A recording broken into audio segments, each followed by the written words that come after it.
This week, a Colorado judge may decide whether a Fox News investigative reporter goes to jail. At issue is Jonna Winter's refusal to reveal her sources for an exclusive story about the Aurora Theater massacre on FoxNews.com. Winter was the first to write about a notebook sent by shooter James Holmes to a psychiatrist detailing his plans to kill. Joining us now, former prosecutor Dan Schorr, trial attorney Seth Berensweig. Good to have you gentlemen with us, and let me start with you. Dan, this trial, this effort by this judge to get one of our reporters' sources, to me, as I think it would be to anyone who's ever been a reporter, is infuriating. How can this be allowed? Well, let's see what happens. The defense is bringing a motion because they feel the judge's gag order was violated, and the defense has to prove under Colorado law that there's a substantial issue to their defense and that it overrides the First Amendment concerns. Very unlikely they will succeed here because it's not a crucial issue to their defense, and we'll see how the judge decides this case. The judge hasn't ruled yet. Seth, what do you think?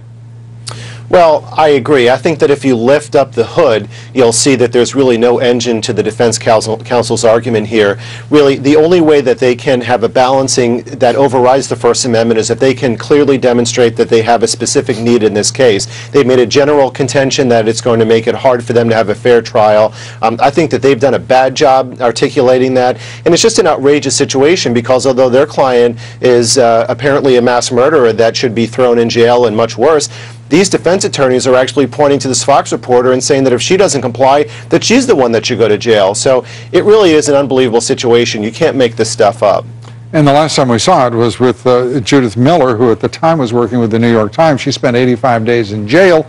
She has just written a column in which she says she's not optimistic that Jonna Winter will avoid jail, but you seemingly, Dan, are very optimistic that she will. I'm not very optimistic. I think under the law, it's very clear that there is no substantial interest to the defense and that it does not override the First Amendment. So she should avoid jail, but you never know what a judge is going to do. So we have to wait and see. Obviously, there would be an appeals process if she is ordered to go to jail, but the First Amendment is so important. We can't let it hush people. People are going to be afraid to talk to reporters if they see a reporter they speak with go to jail if they don't reveal a confidential source. It's very dangerous. Colorado has shield laws. They would be overridden, as Dan is saying, and as everyone in the news business is saying. This would have a chilling effect that is absolutely unacceptable. And you know what else, Seth? Dan said something else. You never know what a judge is going to do. What kind of business are you guys in where you never know what the judge is going to do? Well, it is pretty unbelievable, especially in a situation like this where you could really have a historic ruling. But if I was her, I would obviously not only not cooperate at all, but I think that she has some procedural arguments. I don't understand from a venue standpoint how this Colorado judge has the authority to order a reporter from New York to be dragged into court over her constitutional objections. So I think that she has a good argument on the substance, but I think that there are some procedural arguments here that will also be a hurdle for the defense. I don't see how a Colorado court can take a Colorado state subpoena and stuff it down someone's throat in New York. So if she could just say, you know what, come and get me. Well, we're going to find out what a lot of people are saying in Texas right now. Two district attorneys, an assistant district attorney, a district attorney, and his wife dead. We're going to continue our discussion on Dobbs law about what is happening to the law and law enforcement in the great state of Texas. Here next.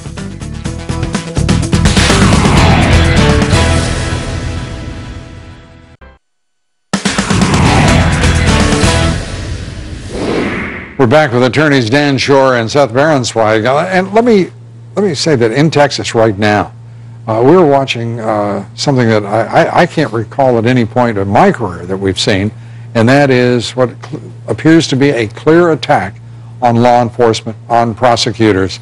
Dan, your reaction to what you're watching happen?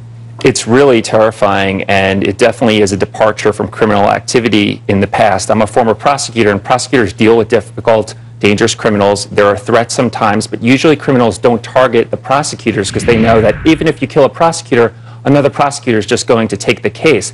Here, they're trying to send a message, not only going after a couple of prosecutors, but killing one of their wives. Really, it's a very dangerous development.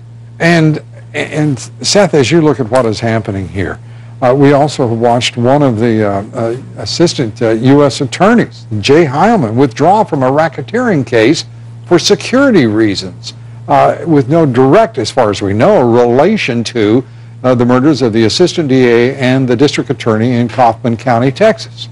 Your reaction? Well, the intention to send a terrorizing message was unfortunately heard loud and clear, and it's more critical than ever right now that the Justice Department continues to become more involved in this. I think that the folks that are investigating this in Texas are doing an honorable job, but I think history has shown that in situations of violence, it's very critical for the Justice Department to get involved and to bring federal resources to bear. So it's an unbelievable tragedy. Hopefully they can continue a joint task force to get to the bottom of this. A sheriff in West Virginia also shot down and murdered. We're seeing more violence against authorities, whether they be prosecutors, whether they be law enforcement. This cannot be a coincidence in my mind. It has to be a result of some connection, at least culturally, in our society, whether that is drugs, whatever it may be. What are your thoughts as a former prosecutor? Well, it's certainly organized, or at least it appears that way, because they're targeting specific prosecutors who are working on cases that were significant, and we also had a wife killed also. So this doesn't seem to be the work of a random street thug. This really seems to be targeted, organized, and it's something that now the federal government's going to get involved with to help the local communities investigate, and that's really important here. Yeah, and to be clear, the FBI is, as you well know, they've got a lot of agents already there. I talked with Congressman Ted Poe earlier, Seth, and he said he felt that the necessary resources were being applied to this. But when I hear the connection, Aryan Brotherhood and Mexican drug cartels, that becomes a formidable force in our society and a formidable force for evil. I don't even know what would be the adequate force. There can't be such a thing as too much force to apply in that investigation and prosecution, can there? Well, I don't believe that, and I agree with you. I think that this is a very serious problem, and it also raises logistics and concerns with regard to immigration, because if there's a potential tie between an Aryan network for drug cartels and the Mexican drug cartels, that obviously raises an immigration enforcement concern here too. If we don't have a common denominator of confidence within our criminal justice system, then we have a big problem. We're going to really just drop out of the floor on enforcement and prosecution. So I completely agree, and hopefully the Joint Task Force will bring all their resources together and get to the bottom of this terrible crime.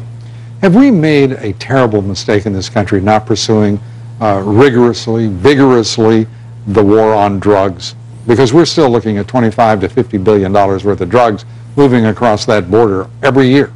You know, we've seen a lot of resources devoted to the war on drugs. I don't think it's a lack of resources. Maybe we need to focus them more. Maybe we need to deal with the border security in a more effective way. But certainly a lot of money and a lot of efforts going into the war on drugs. I don't think it's just the amount of money. We need to maybe think about a smarter way of doing it. Yeah, when I was talking about money, I was talking about the money, the value of the drugs being smuggled across that border. Seth, your thoughts? Well, I agree. I think that the war on drugs should continue. They should continue to exert the resources. The problem, though, is that, as we know in Washington, we have budget crisis, we have budget shortfalls, we have the sequester, and we're in a situation right now where we really have a shortage of resources with the federal government while we're going through these other federal guarantees that are being blasted through on these other business issues you're talking about. So that's going to have a problem in terms of a crisis of confidence to be able to bring these resources to bear. Two things as a matter of proportion. When you talk about the budget, the sequester, a reminder, the sequester will amount to $44 billion in outlays in this fiscal year. That is less than the estimated amount of money that flows across that border in value of drugs.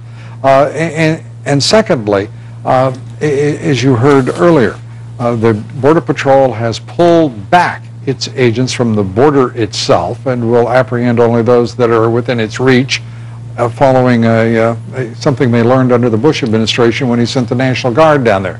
They didn't put them on the border, they put them behind the border to no effect. Dan Schorr, Seth Baronzweig, we thank you very much for being with us.